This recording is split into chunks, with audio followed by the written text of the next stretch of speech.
నమస్కారం అందరికీ. ఇప్పుడు మనం ఇంటర్మీడియట్ సెకండ్ ఇయర్ వాళ్ళకి అకౌంటెన్సీలో యూనిట్ 5 అడ్మిషన్ ఆఫ్ పార్ట్నర్ లో ఉన్నాము. ప్రీవియస్ వీడియోలో ఒక ప్రాబ్లం చూసాం కదా, సో ఇప్పుడు ఇంకొక ప్రాబ్లం చూద్దాము. ఇందులో మనకి ఎవరెవరు ఇచ్చారంటే Amar, Akbar old partners, new partner ఏమో ఆంథనీ. సో వాళ్ళ ఓల్డ్ పార్ట్నర్స్ రేషియో ఎంత ఇచ్చినారు? 4:3. 4:3 అంటే 4/7, 3/7 అనేది వాళ్ళ రేషియో అన్నమాట. సో ఇక్కడ మనకి కొన్ని ఏవైతే లయబిలిటీస్ ఉన్నాయో అవి, ఇంకా అసెట్స్ ఉన్నాయో అవి ఇచ్చినారు. మనకి అడ్జస్ట్మెంట్స్ లో ఏమి ఇచ్చినారంటే ఎవరైతే ఆంథనీ ఉండో అతను 35,000 క్యాపిటల్ తేవాలంటే, ఇంకా 28,000 అనేది గుడ్ విల్ కింద తేవాలంట.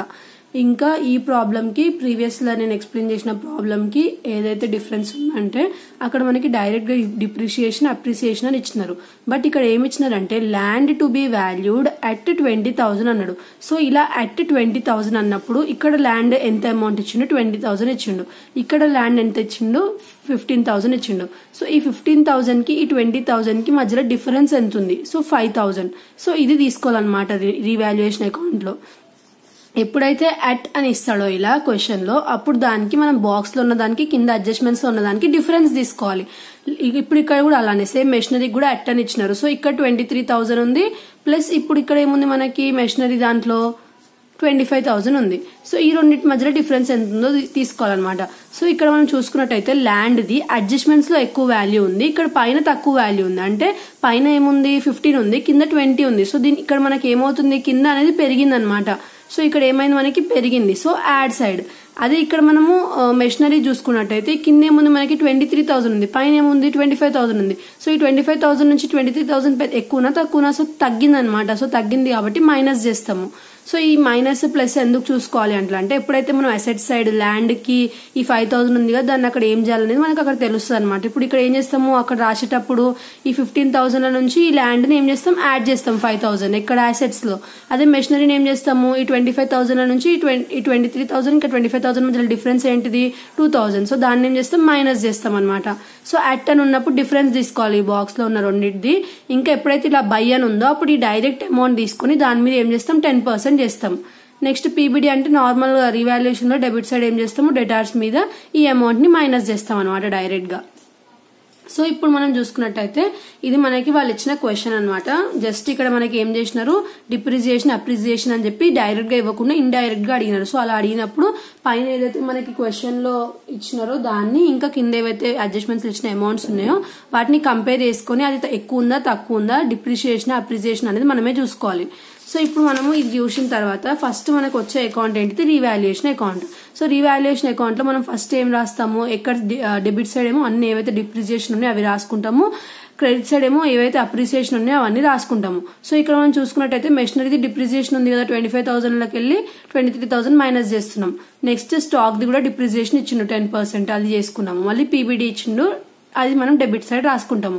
మళ్ళీ క్రెడిట్ సైడ్ ఏం చేసినాము? ఏదైతే ల్యాండ్ ది మనకి ఇక్కడ ఏమైంది? పైన వాల్యూ తక్కువ ఉంది, కింద ఎక్కువ ఉంది, అంటే అప్రిషియేట్ అయినట్టు కదా. సో అప్రిసియేషన్ ఎంత తీసుకున్నాం? 5,000 తీసుకున్నాము. తీసుకుని 2 sides టోటల్ చేసుకుని ఆ వచ్చిన ఆన్సర్ ఏం చేస్తాం? అమర్కి ఇంకా ఎవరైతే అక్బర్ ఉండో వాళ్ళిద్దరికి షేర్ చేస్తాం అనమాట. సో ఇది మనకి ఏమొచ్చింది? లాస్ అనేది వచ్చింది రీవాల్యుయేషన్ ది. ఒకవేళ ఇటు సైడ్ వచ్చి ఉంటే అది ప్రాఫిట్ అవుతుండే. నెక్స్ట్ క్యాపిటల్ అకౌంట్ కి వెళ్ళాలి. క్యాపిటల్ అకౌంట్ ఎప్పుడన్నా మనకి ఏం చూపిస్తుంది?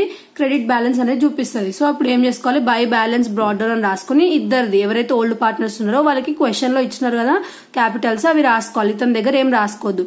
మళ్ళీ జనరల్ రిజర్వ్ ఏదైతే ఇచ్చినారో అవి ఇద్దరికి షేర్ చేయాలి. తర్వాత గుడ్ విల్ ఏదైతే కొత్త పార్ట్నర్ తెస్తుందో అవి కూడా మనం ఏం చేయాలి? ఓల్డ్ పార్ట్నర్స్ కి షేర్ చేయాలి. రాసుకున్న తర్వాత by cash account. By cash account అని ఎందుకు రాసినాం అంటే ఎవరైతే న్యూ పార్ట్నర్ ఇన్వెస్ట్మెంట్ తెస్తున్నాడో దాన్ని మనం క్యాష్ అకౌంట్ అన్నా బ్యాంక్ అకౌంట్ అన్నా అని రాసుకోవచ్చు. రాసుకుని ఏం చేస్తాం? ఆ పార్ట్నర్ దగ్గర ఎంతైతే క్యాపిటల్ తెస్తుండో ఆ అమౌంట్ అనేది రాసుకుంటాము.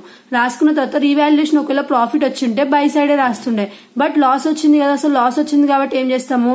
Debit side to revaluation loss account అని రాసుకొని ఏదైతే ఆ లాస్ వచ్చిందో మనకి రీవాల్యుయేషన్ అకౌంట్ లో షేర్ చేసాం కదా ముందు ఇక్కడ, సో అది ఏం చేస్తాం? 2 sides తీసుకుంటాం అనమాట ఇద్దరు పార్ట్నర్స్ దగ్గర.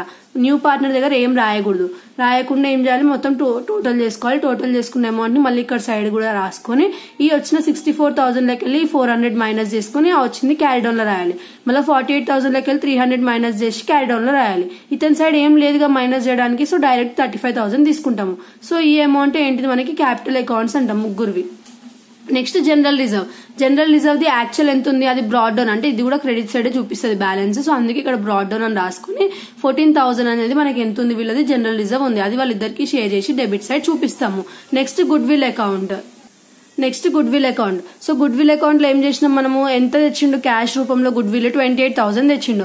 సో ఆ 28,000 ని మనం ఏం చేస్తాం, ఇద్దరు పార్ట్నర్స్ కి షేర్ చేసినాం అనమాట డెబిట్ సైడ్.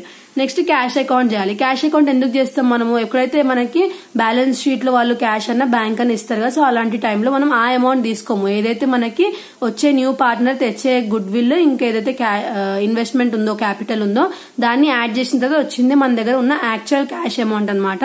సో యాక్చువల్ గా ఎంత ఉంది, 2 బ్యాలెన్స్ బ్రాడ్ డౌన్ అని రాసుకొని ఎంత యాక్చువల్ క్యాష్ ఉంది 5,000 ఉంది. దాంట్లో మనకు new partner capital, new partner the good will, రెండింటిని ఏం చేస్తాము అన్నిటిని యాడ్ చేసుకుంటే వచ్చి 68,000 మనది ఏంటిది ఏదైతే క్యాష్ అమౌంట్ ఉందో అది. ఇప్పుడు మనం ఏదైతే బ్యాలెన్స్ షీట్ ఉందో అది చూడాలి. సో బ్యాలెన్స్ షీట్ చేసేటప్పుడు ఫస్ట్ క్వశ్చన్లు ఏమున్నాయి అవన్నీ లైన్ గా రాసుకుంటే వెళ్ళాలి. ఫస్ట్ క్యాష్ ఉంది. సో క్యాష్ ఇప్పుడు మనం క్యాష్ అకౌంట్ చేసినాం 68,000 వచ్చింది ఆన్సర్, అది రాసుకోవాలి, క్వశ్చన్ లో ఉన్నది రాయొద్దు. మళ్ళీ బిల్స్ రిసీవబుల్ ఎంత ఉందో అది రాసుకోవాలి. మళ్ళీ డెటార్స్ రాసుకున్న తర్వాత డెటార్స్ మీద పీబీడీ ఉంది అది మైనస్ చేసుకొని రాసుకోవాలి. స్టాక్ అమౌంట్ క్వశ్చన్ ఎంత ఉందో అది రాసుకొని దాని మీద డిప్రిసియేషన్ అమౌంట్ ఎంత ఉందో అది మైనస్ చేసుకొని రాసుకోవాలి. మళ్ళీ మెషినరీ ఎంత అయితే మనకి 25,000 ఉందో దాని మీద డిప్రిసియేషన్ ఉంది కదా అది 2,000 మైనస్ చేసుకొని రాసుకోవాలి. ల్యాండ్ మీద అప్రిసియేషన్ ఉంది కదా దాన్ని యాడ్ చేసుకొని రాసుకోవాలి. తర్వాత సన్రీ క్రెడిటార్స్ ఉంది. సన్రీ క్రెడిటార్స్ అంటే ఎంత 20,000. సో అది రాసుకున్నాం డైరెక్ట్ గా, ఏం అడ్జస్ట్మెంట్స్ లేవు. తర్వాత అవుట్ స్టాండింగ్ ఎక్స్పెన్సెస్ 5,000 ఉంది. మళ్ళీ క్యాపిటల్ అకౌంట్స్ ఏదైతే మనకి ముగ్గురువి ఆన్సర్స్ వచ్చినాయో లాస్ట్ కి క్యారీ డౌన్ దగ్గర ఆ ముగ్గురువి ఆన్సర్స్ రాసుకోవాలి. ఇక్కడ క్వశ్చన్లు ఇచ్చిన ఇంకా క్యాపిటల్స్ ని ఇగ్నోర్ కొట్టాలి. అవన్నీ తీసుకుని ఇక్కడ రాసుకుని 2 sides టోటల్ చేస్తే మనకి టాలీ అనేది అవుతుంది. సో ఇది మనకి అడ్మిషన్ ఆఫ్ పార్ట్నర్.